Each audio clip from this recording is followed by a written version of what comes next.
अंतरराष्ट्रीय युवा विद्वान, जैन दर्शन में यूनिवर्सिटी टॉप व गोल्ड मेडलिस्ट, जैन सिद्धांत एवं न्याय विषयों को सरलता से समझाने वाले, यूएसए, इंग्लैंड, ऑस्ट्रेलिया आदि अनेक देशों में जैन धर्म की महती प्रभावना करने वाले, पंडित टोडरमल पुरस्कार, युवा विद्वत रत्न आदि अनेक पुरस्कारों से सम्मानित मूर्धन्य विद्वान डॉक्टर संजीव कुमार गोधा जयपुर द्वारा जानिए धर्म का मर्म। तम नित्यं ध्यायन्ति योगिनः कामदं मोक्षदं चैव ओंकाराय नमो नमः। अज्ञानतिमिरान्धानां ज्ञानाञ्जनशलाकया चक्षुरुन्मीलितं येन तस्मै श्रीगुरुवे नमः। तस्मै श्री गुरुवे नमः। कौन है हमारे सच्चे देव और कौन है हमारे गुरु? कौन है वंदन करने योग्य, कौन है नमस्कार करने योग्य? कैसा हो मेरा चिंतन, कैसा होना चाहिए? चिंतन कैसा होना चाहिए? सोच कैसी होनी चाहिए?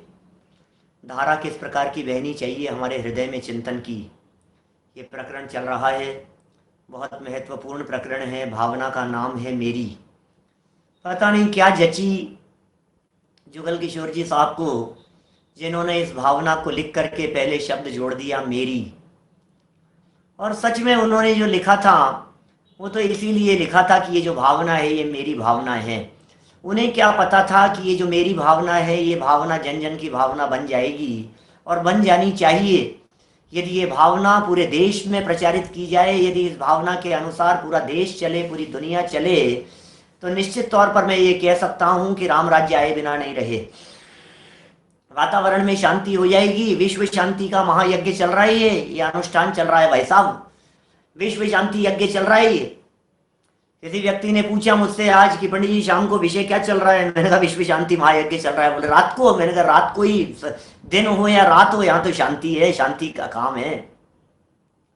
विश्व शांति की भावना भा रहे हैं हम, और विश्व शांति की भावना तब सफल होती है जब आत्म शांति होती है। और आत्म शांति कब होती है? यह आत्म शांति तब होती है जब इन बातों के ऊपर चलते हैं, इन बातों के ऊपर अमल करते हैं, इन बातों को अपने जीवन में उतारने का प्रयत्न करते हैं। पहले छंद में सच्चे देव को स्मरण किया, दूसरे छंद में गुरुओं को स्मरण किया, तीसरे छंद में आकर के ये कह दिया कि ऐसे देव और ऐसे गुरुओं का सत्संग मेरा होना चाहिए। और फिर 5 पाप नहीं होने चाहिए जीवन में। हिंसा नहीं होनी चाहिए, झूठ नहीं होना चाहिए, चोरी नहीं करूंगा, कुशील सेवन नहीं करूंगा, और पर धन को देख करके चित्त मेरा आकर्षित नहीं होगा। कषायों के त्याग की भावना को भाने लगे, कषाय नहीं होगी, क्रोध नहीं होगा, घमंड नहीं होगा, मायाचारी नहीं होगी, लोभ लालच नहीं होगा। नहीं होगा तो वे भगवान बन जाएंगे। अरे भाई सुनो तो सही, भगवान बन जाएंगे सो तो ठीक है, भावना तो भाव भगवान बनने की। ये जैन शासन भक्त नहीं भगवान बनने की बात करता है। ये जैन शासन ये कहता है हर आत्मा में परमात्मा बसा हुआ है। जरा द्रव्य दृष्टि से देखो, जरा स्वभाव से देखो, तुम परमात्मा हो, तुम परमात्मा बन सकते हो, भगवान बन सकते हो आप। बड़ी सुंदर भावनाएं, 5 पाप और 4 कषाय के त्याग की भावनाओं को भाने के बाद में कहा कि साहब गुस्सा कैसे नहीं आएगा, घमंड कैसे नहीं होगा? तो फिर कह दिया मैत्री भाव जगत में मेरा। यहीं से पढ़ते हैं, ऊपर के 3 छंद पढ़ने की जरूरत नहीं है, 4 पढ़ने की जरूरत नहीं है, 5वां कल पढ़ा था, वहीं से चर्चा को आगे बढ़ाते हैं। मैत्री भाव जगत में मेरा सब जीवों से नित्य रहे, दीन दुखी जीवों पर मेरे उर से करुणा स्रोत्र बहे।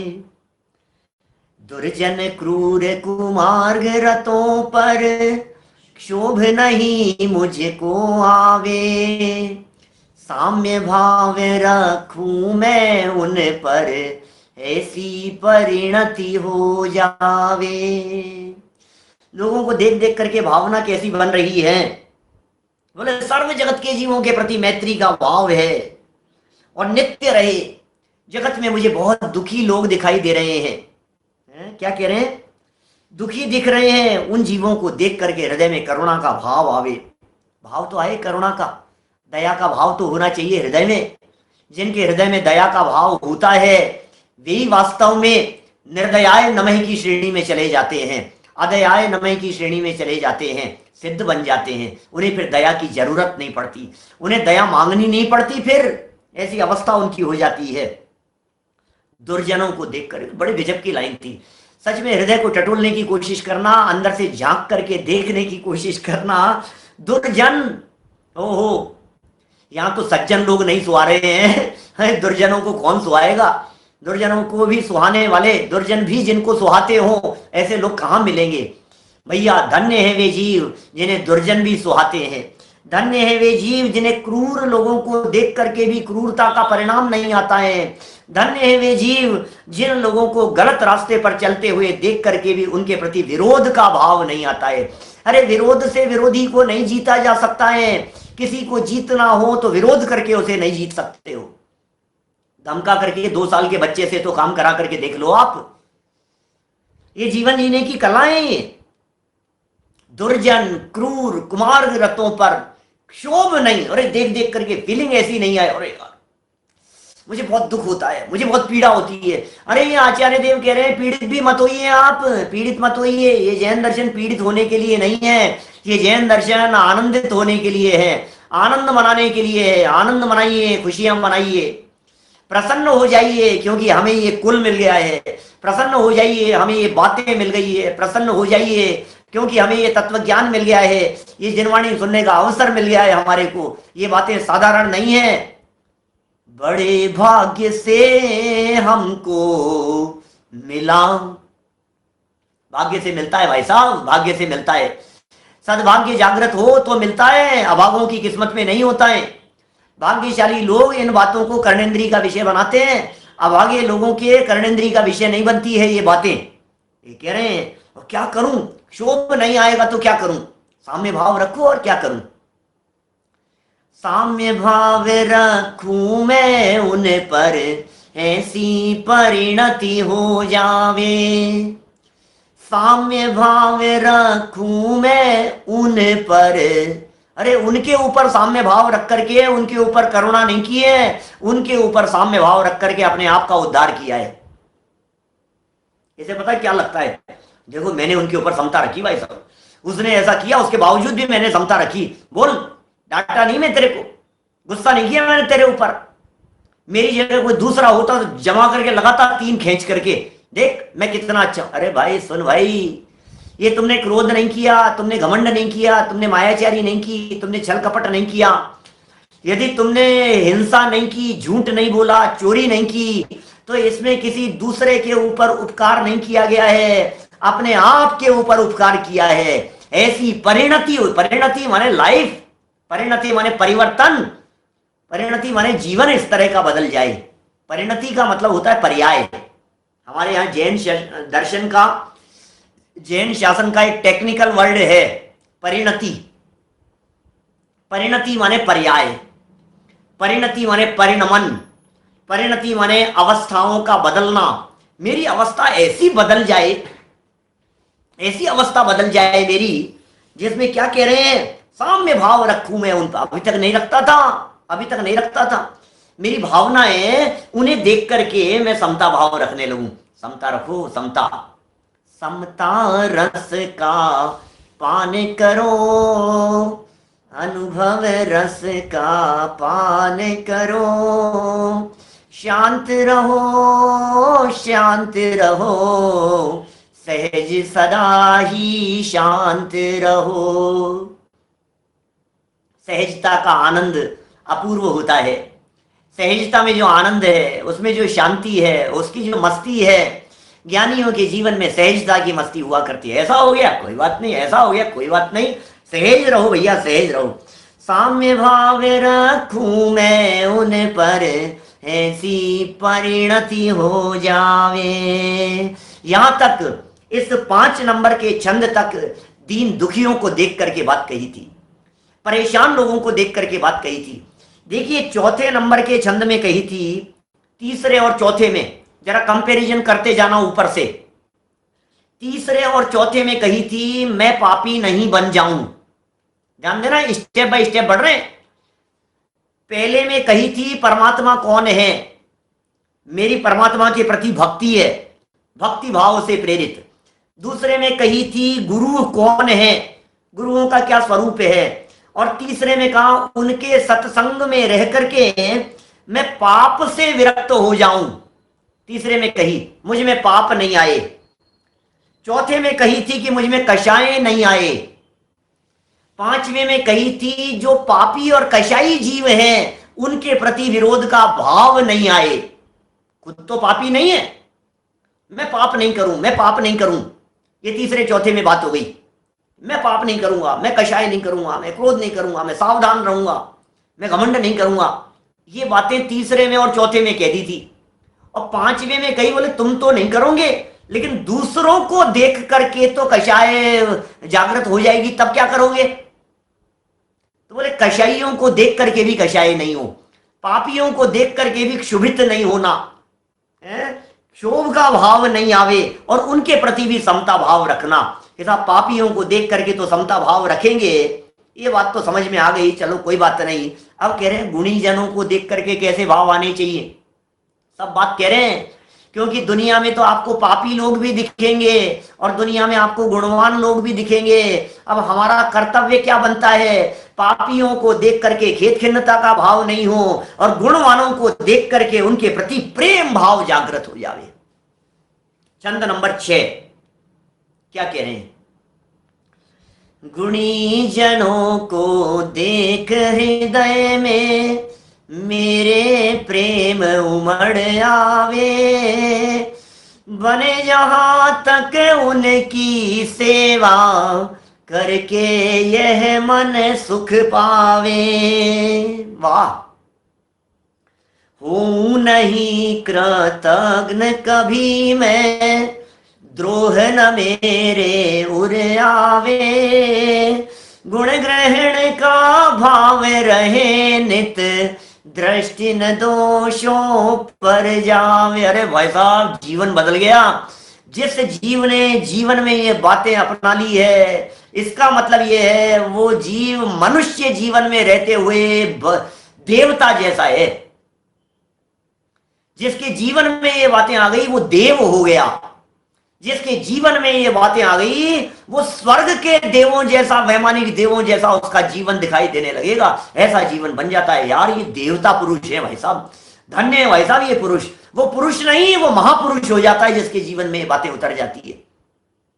सबके जीवन में, मुझे मालूम है आपके हमारे जीवन में भी हैं, लेकिन तारतम्यता है।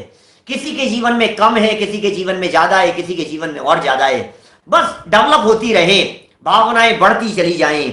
गुणी जनों को देख हृदय में क्या होना चाहिए? गुणी लोगों को देख करके क्या होना चाहिए बताओ तो सही। गुणी जनों को देख हृदय में मेरे प्रेम उमड़ आवे। क्योंकि मेरी भावना है ना, शब्दों का बहुत ध्यान रखा है।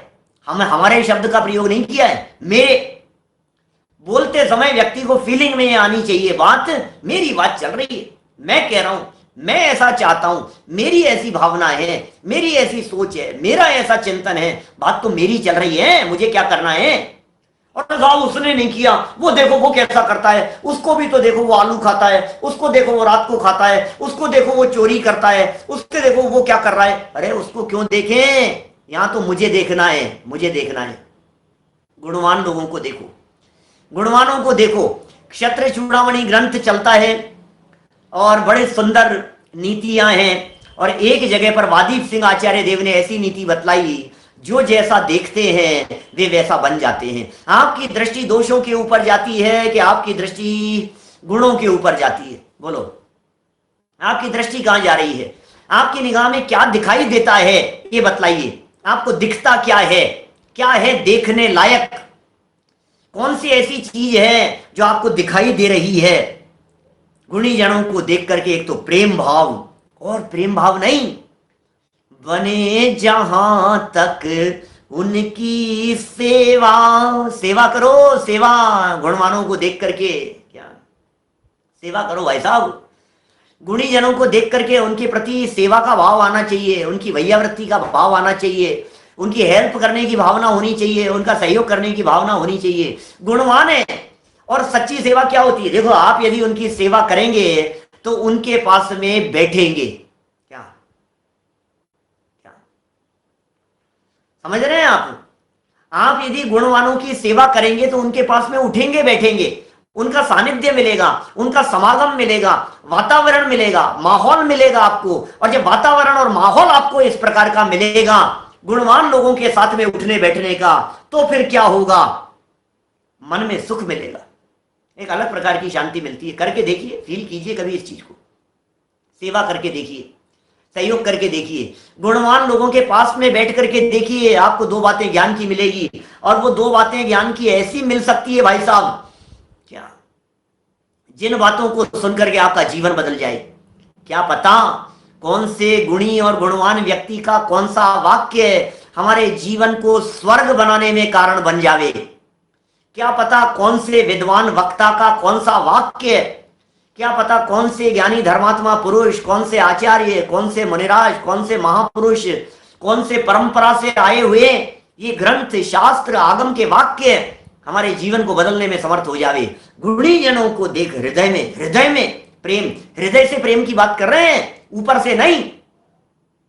आपने धन दे दिया, आपने पैसा दे दिया, आपने गले में माला डाल दी, हृदय में बहुमान कितना है ये बात बतलाइए।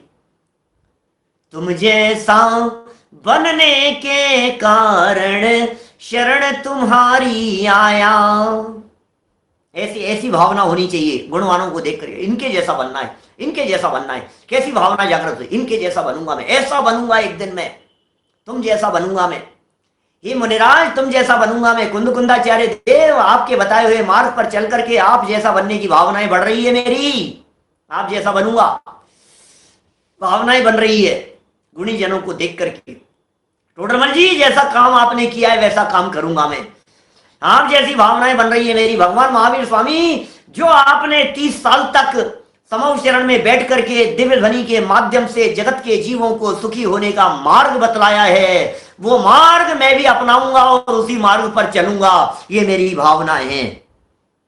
हृदय में प्रेम उमड़ आवे और बने जहां तक जितना पॉसिबल हो, जितना संभव हो, जहां तक शक्य है, समर्थ है, सामर्थ्य है, शक्ति है, बने जहां तक उनकी सेवा करके यह मन सुख पावे। बोलो, करके यह मन सुख पावे, बने जहां तक उनकी सेवा करके यह मन सुख पावे। हूं नहीं, ओहो क्या कह रहे हैं, ध्यान देना, सावधानी दिखा रहे हैं आगे। इतना हो जाए तो बहुत अच्छी बात है, और यदि नहीं हो पाए तो क्या करें? हूं नहीं कृतघ्न कभी मैं। अरे रे क्या कह रहे हैं भैया, कृतघ्नी मत हो जाना। कृतघ्नी जानते हैं कृतघ्नी का मतलब क्या होता है? कि ये हुए कि उपकार को भूल जाने वाले को कहते हैं कृतघ्नी, गुण चोर, एहसान फरामोश, एहसान फरामोश होता है कृतघ्नी, एहसान ही नहीं मानते। ये कह रहे हैं हूं नहीं कृतघ्न कभी मैं। अरे ऐसे ऐसे वचन नीतिकार लिखते हैं, साहित्यकार लिखते हैं, शास्त्रों में, ग्रंथों में, प्रथमानुयोग में, चरणानुयोग में नीतिकारों ने इस तरह के वाक्य लिखे हैं। जिस गुरु के माध्यम से एक अक्षर का भी ज्ञान यदि हमारे को सीखने का अवसर मिला है, जीवन पर्यंत उनका उपकार भुलाने योग्य नहीं है। एक अक्षर का उपकार यदि किसी से हमारे को सीखने का अवसर मिला है, एक अक्षर का ज्ञान यदि प्राप्त हुआ है, तो कल्पना कीजिए आप किस लेवल पर जाकर के वितरागी संतों ने बातें कही है, नीतिकारों ने बातें कही है, साहित्यकारों ने बातें कही। अ फॉर एप्पल इतना सा सिखाया उन्होंने, बोलो बी फॉर बॉल इतना सा सिखाया, कैसे कबूतर, अ से अनार इतना सा सिखाया यदि किसी गुरु ने। अरे भाई साहब, यदि वो कैसे कबूतर वाला यदि नहीं सिखाते, ऐसे अनार वाला यदि वे नहीं सिखाते, तो आज आप जो फ्लुएंटली पढ़ पा रहे हैं ये पढ़ नहीं पाते। उनका उपकार कम नहीं है। जिनके माध्यम से इतना भी यदि सीखने का अवसर मिला है, यदि आपने सीखा है, हमने सीखा है, तो हम ये कह रहे हैं कृतघ्नी कभी नहीं बनेंगे भाई साहब, कृतघ्नी कभी नहीं बनेंगे, एहसान फरामोश कभी नहीं होंगे हम। एहसान है उनका, उपकार है उनका हमारे ऊपर। अरे वीतरागी संतों का उपकार है, अरे उपकार है बनारसी दास जी का हमारे ऊपर, उपकार है टोडरमल जी का हमारे ऊपर, उपकार है जयचंद जी छाबड़ा साहब का हमारे ऊपर, उपकार है गुरुदेव का, उपकार है श्रीमद जी का, उपकार है दादा का, हम भूल नहीं सकते। उपकार है अन्ना जी का, बातें सीखी है, उपकार है हमारे ऊपर। जिनसे हमने कुछ भी सीखा है, जिनसे हमने कुछ भी सीखा है, जिनसे हमने कुछ भी समझा है, अरे भाई साहब हम उनके लिए प्राण देने को तैयार हैं, क्योंकि इनसे हमने जीवन जीने की कला सीखी है, ये सीखा है हमने। कृतज्ञ कभी नहीं हो सकते हम, कृतज्ञ कभी नहीं हो सकते। जिनवाणी के प्रति विरोध का भाव, विराधना का भाव तीन काल में नहीं हो सकता है। जिनवाणी के उपासकों के प्रति अभी साधर्मी वात्सल्यों की चर्चा भी करेंगे आगे चल करके, लेकिन अभी तो गुणी जनों की चर्चा चल रही है।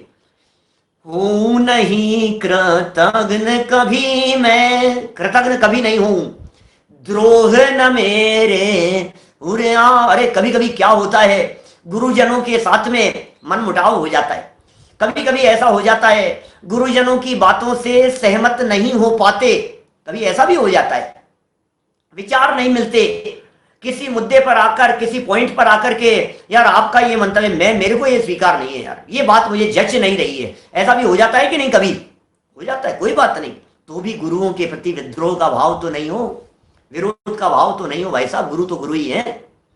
विद्रोह जानते हैं, विद्रोह झंडा लेकर के खड़े हो गए सामने, उनके सामने विरोध करने के लिए, होंगे गुरु जी सिखाया होगा आज तो मैं तुम्हारा गुरु हूं। नहीं भाई साहब ऐसा नहीं चलेगा, आज तो मैं क्या, अरे भैया कुछ भी हो जाए चाहे, गुरु तो गुरु ही हैं, गुरुओं की अवहेलना नहीं हो सकती। अभी ये गुरु अकेले की बात नहीं कर रहे हैं, ये गुणी जनों को देख करके बात कर रहे हैं।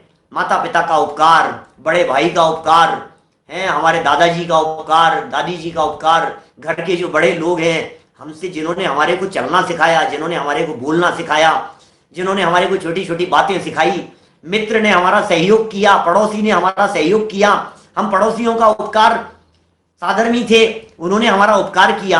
एक व्यक्ति ने मेरे को एक बार गाड़ी पर बिठा करके जिन मंदिर तक क्या छोड़ दिया, मैं जीवन भर उस व्यक्ति का उपकार नहीं भूल सकता। उसने एक दिन मेरे को जिनेंद्र देव के दर्शन कराए थे, कृतज्ञ नहीं हो सकता हूं मैं, जिनेंद्र देव के दर्शन कराए थे।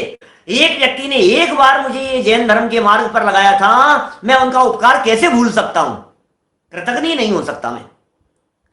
हूं नहीं कृतज्ञ कभी मैं, और आगे वाली लाइन कितनी सुंदर कह दी है, द्रोह न मेरे उरे आवे। द्रोह, द्रोह, द्रोह समझते हैं, विद्रोह, विद्रोह की भावना पर उतर आए।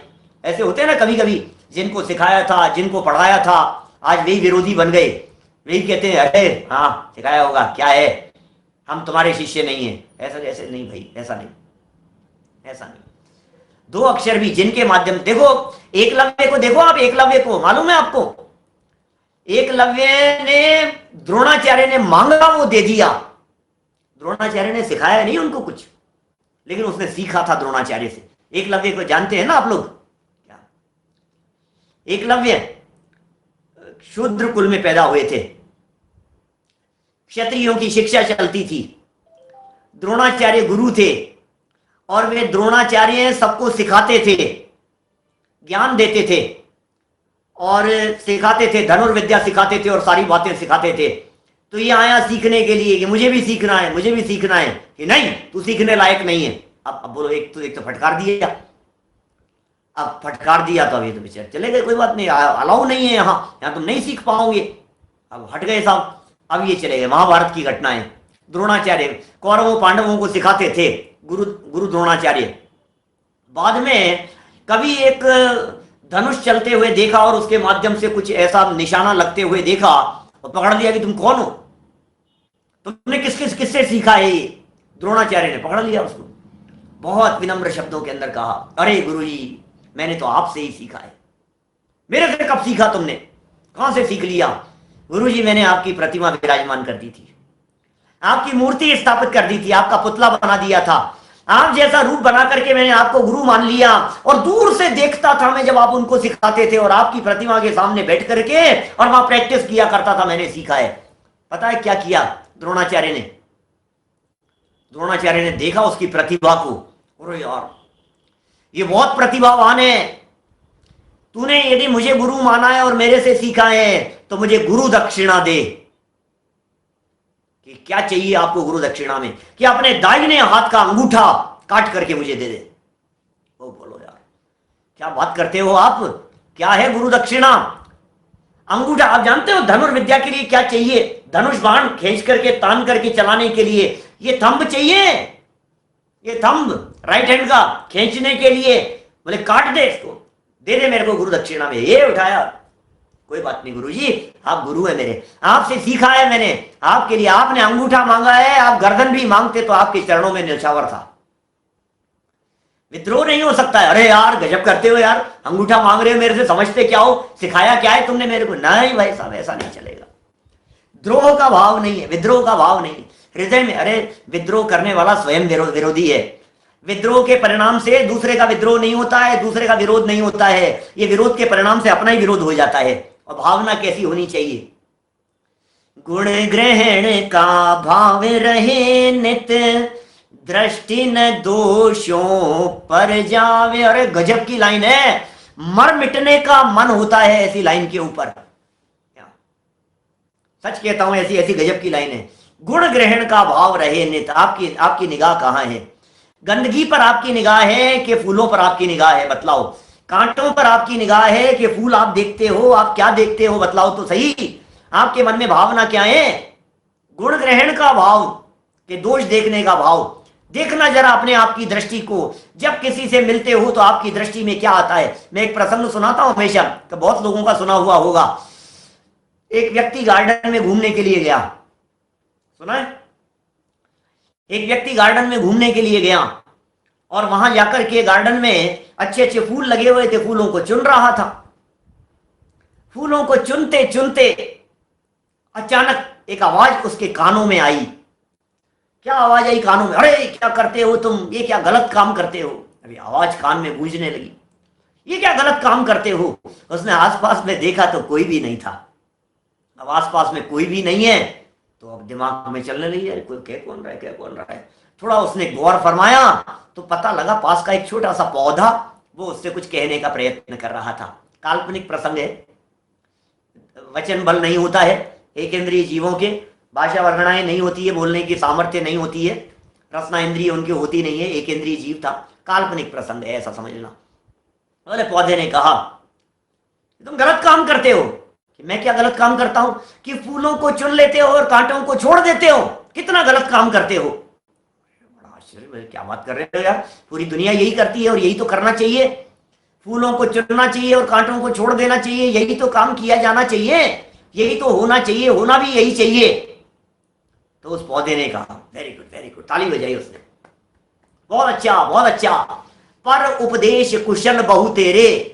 दूसरों को उपदेश देने में तो हर व्यक्ति बहुत चतुर है, दूसरों को उपदेश देने में तो हर व्यक्ति बहुत होशियार है। हाँ हाँ, फूलों को चुनना चाहिए, कांटों को नहीं। अरे बड़े होशियार बनते हो, यहां तो तुम ये बात कह रहे हो, लेकिन जब कभी किसी मनुष्य से मिलते हो तब क्या करते हो ये बताओ। क्या क्या करते? जब तुम किसी मनुष्य से मिलते हो, जब अपने पड़ोसी से मिलते हो, जब मंदिर में किसी को देखते हो, जब समाज में किसी से मिलते हो, तब क्या करते हो? वहां तो ये समझदारी की बातें नहीं रहती है, वहां तो तुम उनके दोषों को चुनते हो, उनके गुण याद नहीं करते हो।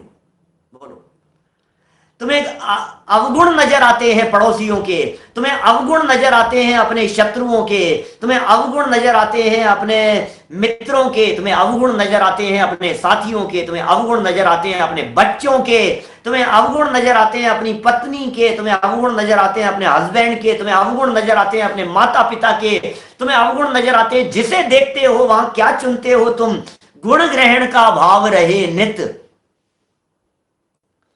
हर बात क्या, बात तो सच्ची कह रहे हो, बात तो सच्ची कह रहे हो। पता है फिर उस पौधे ने एक शिक्षा दी उसे कि सुनो, पॉइंट नोट करके रखना जरा, तुम अभी फूल चुन रहे हो, तुम यदि फूल चुनोगे तो तुम्हारे बर्तन में क्या इकट्ठे होंगे बताओ? बोले क्या सीधी सी बात है, इसमें क्या फूल इकट्ठे होंगे। और यदि तुम कांटे चुनोगे तो तुम्हारे बर्तन में क्या इकट्ठे होंगे बताओ? बोले कांटे इकट्ठे होंगे। बोले यही बात मैं तुमको समझाना चाहता हूं। जब तुम अपने आस पड़ोस में, अपने साथियों में, अपने माहौल में, अवगुणों को चुनते हो, अवगुणों को देखते हो, तो तुम्हारे पास में अवगुण इकट्ठे होते हैं। और यदि तुम अवगुणों को छोड़कर उनके गुणों को देखने लग जाओ, तो जो गुण चुनता है उसके पास में गुण इकट्ठे होते हैं, जो अवगुणों को चुनता है उनके पास में अवगुण इकट्ठे होते हैं। यह आपकी चॉइस है, आप क्या इकट्ठा करना चाहते हैं। आप गुणों को इकट्ठा करना चाहते हैं या अवगुणों को इकट्ठा करना चाहते हैं, अपने में विचार तो कीजिए। गुण ग्रहण का भाव, हमारी तो दृष्टि दोषों के ऊपर जाती है। मक्खी होती है ना, मक्खी, और एक होता है भंवरा। भंवरा हमेशा फूल पर जाकर के बैठता है, और मक्खी जो होती है वो हमेशा विष्ठा पर जाकर के बैठती है, गंदगी पर जाकर के बैठती है। आपके पैर में यदि घाव हो गया है तो मक्खी आकर के घाव पर बैठेगी, गंदगी पर बैठेगी, खून पर बैठेगी। ये मक्खी का नेचर है। और भंवरा होता है, भंवरे का नेचर क्या होता है? भंवरे का नेचर ये गंदगी देखना नहीं होता है, वो फूलों की सुगंध लेता है, वो पावरफुल है। तो भंवरे जैसे बनो, फूलों की सुगंध लेने का नेचर बनाओ, गंदगी को देखने का नेचर मत बनाओ। निगाह गंदगी पर नहीं जानी चाहिए, निगाह कचरे पर नहीं जानी चाहिए। अरे कचरे को अपने दिमाग में इकट्ठा मत करो, गंदी बातों को इकट्ठा मत करो। लेकिन आश्चर्य की बात यह है कि जब शास्त्रों में जिनवाणी तुम्हें भगवान कहकर के पुकारती है, जिनवाणी जब हमें परमात्मा कहकर के पुकारती है, तो हमें याद नहीं रहता है, और पड़ोसी हमारे को कहता है कि नालायक, उसे जिंदगी भर नहीं भूलता है। क्या करें बोलो? मैं आपसे पूछना चाहता हूं, किसी व्यक्ति ने आपको नालायक कहा, बेईमान कहा, धोखेबाज कहा, चोर कहा, बदमाश कहा, जिंदगी भर उसको माथे पर लेकर के घूमते हो आप। और हमारे वीतरागी संत, हमारे गुरुदेव, ये बार बार में हमारे को कह रहे हैं, तुम्हें परमात्मा छो भाई, देखो अपने स्वभाव को। अरे गुण ग्रहण का भाव, और वो जो ऊपर कही थी ना, गुणी जनों को देख। कौन गुणी जन नजर आ रहा है आपको? आपको जिसमें सदाचार है, जिसमें शील है, जिसमें शालीनता है, वो तो गुणवान नजर आ ही रहे हैं। ध्यान देना, जिसमें शालीनता, सदाचार आदि के, वो तो गुणवान नजर आ ही रही है। लेकिन जिसमें अनंत गुण भरे हुए हैं, ऐसा आत्मा नजर नहीं आ रहा है। वो भी तो नजर आना चाहिए। ये भी तो गुणवान है अंदर। अपने गुणों को देखो, अपनी शक्तियों को देखो, अपनी पावर्स को देखो। आप में जीवत्व नाम की शक्ति है, आप में चिति नाम की शक्ति है, दृष्टि, ज्ञान, सुख जैसी अनंत शक्तियां तुम्हारे में भरी हुई है। एक बार देखो जरा अपनी उन निधियों को, अपनी उन शक्तियों को। गुण ग्रहण का भाव, गुणी जनों को देख, हृदय में प्रमोद का भाव। जब अपनी शक्तियों को देखता है तो प्रमोद का भाव आता है। अरे आत्मा की शक्तियों को देखेगा तो आत्मा के प्रति प्रमोद आएगा, और मोबाइल की शक्तियों को देखेगा तो मोबाइल के प्रति प्रमोद आएगा। क्या करना है बोल? किसके प्रति प्रमोद का भाव है तुझे? रिद्धियों को देखेगा तो रिद्धियों के प्रति प्रमोद आएगा, मोबाइल को देखेगा तो मोबाइल के प्रति प्रमोद आएगा, लैपटॉप को देखेगा तो लैपटॉप में आनंद दिखाई देगा, पुद्गलों को देखेगा तो पुद्गल के चमत्कार दिखाई देंगे, पुद्गलों की तरफ आकर्षित होगा। और जब चेतन की शक्तियों को देखेगा तो चेतन की तरफ आकर्षित होगा। देखना किधर है? निर्णय आपके हाथ में है। देखो जरा अपने आप को। आप कमजोर नहीं हो, आप दरिद्री नहीं हो, आप दीनहीन नहीं हो। आप में भी वही शक्तियां हैं जो भगवान महावीर स्वामी में थी। आप में भी वही शक्तियां हैं जो आदिनाथ स्वामी में थी, जो शांतिनाथ भगवान में थी, जो पार्श्वनाथ भगवान में थी। आप में भी वही शक्तियां हैं, आप में भी वही पावर है, वही तत्व बैठा हुआ है। गुण ग्रहण का भाव रहे नित्य नित्य। जिसको देखते हैं उसके गुण देखते हैं, जिसको देखते हैं उसके गुण नजर आते हैं। अरे जो गुणों को देखता है वो गुणों को इकट्ठे कर लेता है। जो गुणों को देखता है मजा आ जाता है। गुण देखो भाई साहब, गुण देखो। अरे वाह, अरे यार ये व्यक्ति देखो यार, ये व्यक्ति, इसकी राइटिंग कितनी अच्छी है। अब गुण दिखे ना, आपके मन में भावना बन गई, मेरी भी राइटिंग अच्छी होनी चाहिए। ये यार कितना सरल स्वभावी है यार, इसका सरल स्वभाव। आपको यदि उसकी सरलता की तरफ निगाह जा रही है, आपका मन बनेगा ऐसी सरलता मेरे में भी आनी चाहिए। बड़े दादा को देख करके भावना होती है हमेशा सहजता। जीवन में यदि कहीं सहज व्यक्तित्व देखा है, बड़े दादा को देखा है। जीवन भर मैं लगभग 25-30 साल का समागम रहा उनका। जब जब मैंने उनको देखा, मैंने भावना, भाई दादा आप जैसी सरलता जीवन में होनी चाहिए, आप जैसी सहजता होनी चाहिए जीवन में। ऐसी भावना होती है। गुण ग्रहण का भाव रहे नहीं। आप हर व्यक्ति से सीख सकते हैं, आप बच्चों से भी सीख सकते हैं, आप अजैन व्यक्तियों से भी सीख सकते हैं, आप अन्य मतावलंबियों से भी सीख सकते हैं। जहां बैठेंगे गुण ग्रहण का भाव, जहां बैठेंगे घर के छोटे बच्चों से सीख सकते हैं। ऐसा नहीं अरे ये क्या सिखाएगा, ये क्या बताएगा। बात यदि अच्छी होगी दिल से स्वीकार होगी हमारे को। गुण ग्रहण का भाव रहे नित रोजाना। और अगली लाइन में तो गजब कर दिया है भाई साहब, आधी लाइन में सारा मर्म भर दिया है। अरे आधी लाइन में इन्होंने कह दिया है औदैहिक भावों को मत देखना, पारिणामिक भाव से देखना। विशेष स्वाध्यायी लोगों को लाइन समझ में आ गई होगी। क्या कह दिया है? दृष्टि न दोषों पर जावे। क्या कह दिया है? दृष्टि दोष के ऊपर नहीं जावे। इसका मतलब जानते हो? अरे पर्याय में दोष है, स्वभाव निर्दोष है। दोष पर्याय में है, दोष अवस्था में है, स्वभाव से देखो तो निर्दोष है। पापी व्यक्ति भी परमात्मा बन सकता है, स्वभाव से तो परमात्मा बनने की ताकत है। इसलिए हम पर्याय से नहीं देखते, हम स्वभाव से देखेंगे। मैं आपसे पूछता हूं, अंजन चोर में ऐसा क्या देखा होगा? विद्युत चर में ऐसा क्या देखा होगा? बोलो। जैसे दीक्षा प्रदान कर दी, शंभु कुमार आदि की मैंने चर्चा की थी, ऐसा क्या उनमें दिख गया होगा? परमात्मा बन गए। पापी से पापी जीवों को हमारे मुनिराज परमात्मा बनने के लिए दीक्षा प्रदान कर देते हैं। अरे भूल जाते हैं सब कुछ। कोई बात नहीं, पर्याय दृष्टि से मत देखो, द्रव्य दृष्टि से देखो, ओहो स्वभाव से देखो, पारिणामिक भाव से देखो, आपको परमात्मा नजर आएंगे। पर्याय दृष्टि से देखेंगे आपको पापी नजर आएंगे। पापी में भी यदि परमात्मापन दिखने लग जाए तो समझ लेना दृष्टि सुधर गई है। क्या कहा हमने? पापी से पापी व्यक्ति को देख करके भी पापी से इस कार्यक्रम के पुण्यार्जक हैं पूज्य पिता श्री वाणी भूषण पंडित ज्ञानचंद जी विदिशा की स्मृति में प्रमोद जैन, परेश जैन, शोभित जैन, संवर, निर्जरा, जैन परिवार, पंचरत्न ज्वेलर्स, विदिशा, मध्य प्रदेश।